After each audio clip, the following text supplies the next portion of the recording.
हर हर महादेव साथियों, आप सभी का मेरे चैनल लव यू जिंदगी में तहे दिल से स्वागत है। आप सुन रहे हैं अर्चना वर्मा की लिखी हुई कहानी तेरे संग यारा का 21वां भाग। आगे बढ़ने से पहले वीडियो को लाइक और चैनल को सब्सक्राइब कर लीजिएगा।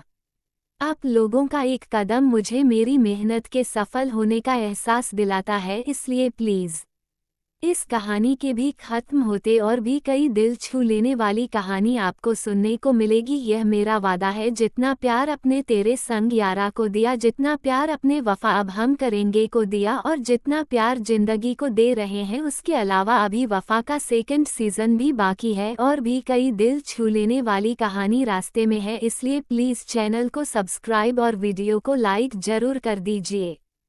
क्या हुआ, ऐसे क्या देख रही हो? मैं तुम्हें और मुस्कान लेने ही आया हूँ। अपनी बेटी को और अपने नातिन को जल्दी से अपना सामान पैक करो और मेरे साथ चलो। अभिनव जी ने जैसे एक लाइन में अपना फैसला सुनाते हुए कहा। अचानक से अभिनव जी के मुंह से इतनी बड़ी बात सुनकर पलक से तो कुछ बोला ही नहीं जा रहा था और अभिनव जी अब पलक के रिएक्शन का इंतजार कर रहे थे। कुछ देर तक कमरे में बिल्कुल शांति थी, लेकिन मुस्कान का छोटा सा दिमाग बड़ी बड़ी बातें सोचने लगा था। वह अधिकतर पलक से पूछती थी कि नानू हम लोगों से मिलने क्यों नहीं आते हैं, तो पलक ने उसे बताया था कि तुम्हारे नानू मुझसे नाराज हैं। मुझसे गलती हो गई है, इसलिए वो मुझसे मिलने नहीं आते और इसीलिए तुमसे भी मिलने नहीं आते। अब आज नानू को देखकर मुस्कान के सवाल उसके छोटे से दिमाग से निकालकर उसके होठों से बाहर आने को व्याकुल थे। अब आप मम्मा से नाराज नहीं हो नानू? इस चुप्पी को भंग करते हुए मुस्कान का सवाल आया। अभिनव जी ने इनकार में सर हिला दिया। किसने कहा कि मैं आपकी मम्मा से नाराज हूँ बेटा? मैं आपकी मम्मा से कभी भी नाराज नहीं था। बस खुद से कुछ नाराज था। मेरे कुछ गलत फैसले थे जो मेरी बेटी के आगे आए। आपकी मम्मा से मैं कभी नाराज हो ही नहीं सकता। आपके और आपकी मामा के अंदर तो मेरी जान बसती है। अभिनव जी ने जवाब दिया। अच्छा, तब अपने मम्मा को उसकी गलती के लिए माफ कर दिया? मुस्कान ने मासूमियत से सर हिलाते हुए पूछा। आपकी मम्मा से तो कोई गलती ही नहीं हुई। तो फिर माफी का सवाल कहाँ से पैदा होता है बेटा? गलती तो मुझे हुई है, आज नहीं आज से 4 साल पहले हुई थी। जब मैं अपनी बेटी का रिश्ता जाने अनजाने में एक गलत इंसान से जोड़ दिया था। उसके लिए मैं खुद आज माफ़ी मांगने आया हूँ, अगर आपकी मम्मा माफ़ करे तो। अभिनव जी ने अपनी बात कहते हुए पलक की तरफ देखा।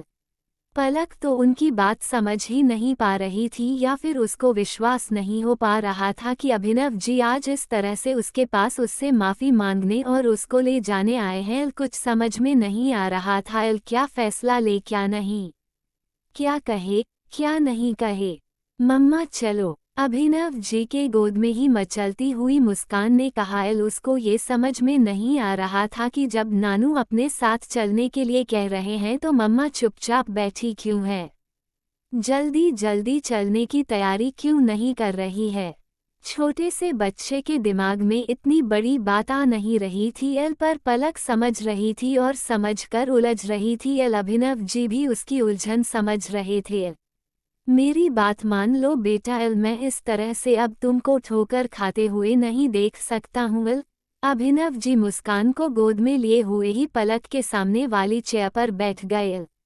पर इन ठोकरों में उलझने के लिए भी तो आप ही ने छोड़ा था, क्योंकि यह फैसला तुम्हारा था। मुझे घर से निकालने का फैसला आपका था, पलक ने जैसे जताना चाहा।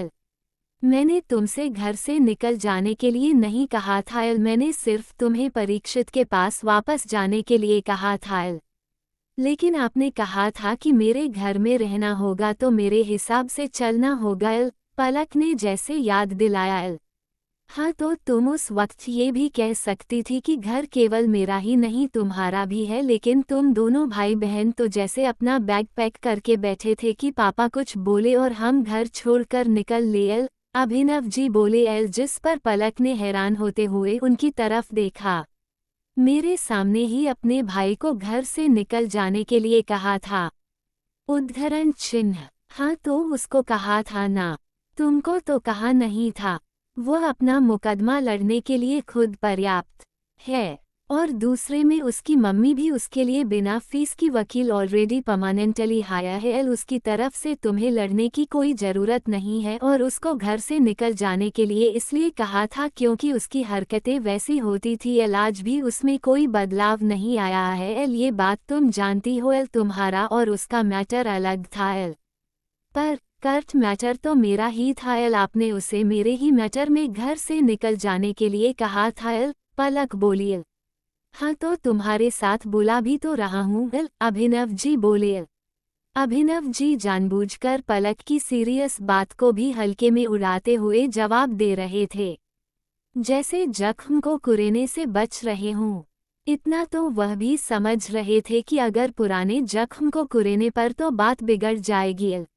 अभिलाष भाई आ रहे हैं? पलक ने जैसे कन्फर्म करने के लिए पूछा। हाँ, नवाब साहब को मैसेज दे दिया गया है।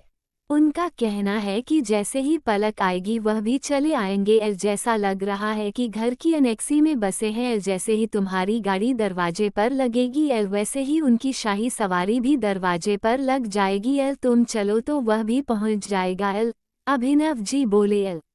पर ऐसा क्या हुआ पापा कि जो आपका फैसला इस तरह से बदल गया है? मतलब मेरी समझ में कुछ नहीं आ रहा है।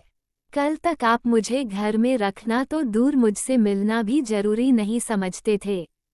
मम्मी आती थी पर आप कभी भी नहीं आए और आज आकर इस तरह से मुझे ले जाना चाहते हैं। बात क्या है? पलक की सिक्स्थ सेंस से कुछ और ही कह रही थी। क्या कह रही थी पालक की सिक्स्थ सेंस? और क्या पालक फैसला लेगी? जाने के लिए बने रहे अगले भाग तक। तब तक के लिए वीडियो को लाइक और चैनल को सब्सक्राइब करना मत भूलिएगा। खुश रहिए, शास्त्रीय मस्त रहिए, खेलते रहिए और यही यूट्यूब पर मिलते रहिए। मिलते हैं अगले भाग के साथ। हर हर महादेव।